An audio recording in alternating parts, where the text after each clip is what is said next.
ഉമ്മ അവിടെ എന്താ മോനെ? ഉമ്മ ക്ലാസ്സിലെല്ലാവരും ടൂർ പോകുന്നുമ്മ. 1000 രൂപയെ പറഞ്ഞേക്കണ്. 1000 രൂപ തരുന്നതിന്റെ കുഴപ്പമില്ല പൊന്നോ. നീ ടൂർ എവിടുക്കാ പോണ്? വീഗാലാൻഡ് അമ്മ പോണ്. എന്റെ മോൻ പോണ്ട. അതെ, വീഗാലാൻഡ് പറയുന്നത് ഭയങ്കര വെള്ളച്ചാട്ടവും വെള്ളത്തിൽ കളിക്കുന്നതും. നിന്നൊക്കെ വിട്ടിട്ട് ഉമ്മ എന്ത് ധൈര്യത്തിലിരിക്കുക പൊന്നോ. എന്റെ മോൻ പോണ്ട. പൈസ തരുന്നതിലും ഉമ്മക്ക് കുഴപ്പമില്ല. എന്തുമ്മാ ഞാൻ പോട്ടെ. വേണ്ടാന്ന് പറഞ്ഞില്ലേ, വെള്ളത്തിന്റെ കളിയാണ്. നീ വെള്ളത്തിൽ പോയിട്ട് ഉമ്മാക്ക് പോയെനിക്ക് എന്താടാ മോനെ, എന്ത് ചർച്ച? എവിടെ വന്നിരിക്കേ? നീ പറയണതൊക്കെ ഞാൻ കേട്ടു. ടൂർ പോവാനല്ലേ? ആ പൈസ ഞാൻ തരാട്ടാ. സന്തോഷായ? സന്തോഷം.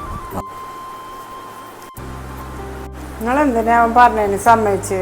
വെള്ളം കൂടുതൽ വെള്ളത്തിൽ കളിക്കും. അവ ഒറ്റയ്ക്കില്ലല്ലോ, പിള്ളേരും ഉണ്ട്, ടീച്ചർമാരും എല്ലാവരും ഉണ്ട്. പിള്ളേർ സന്തോഷമല്ലേ, അവർ പൊക്കോട്ടെ. പിള്ളേരുടെ സന്തോഷമല്ലേ നമുക്ക് വലുത്.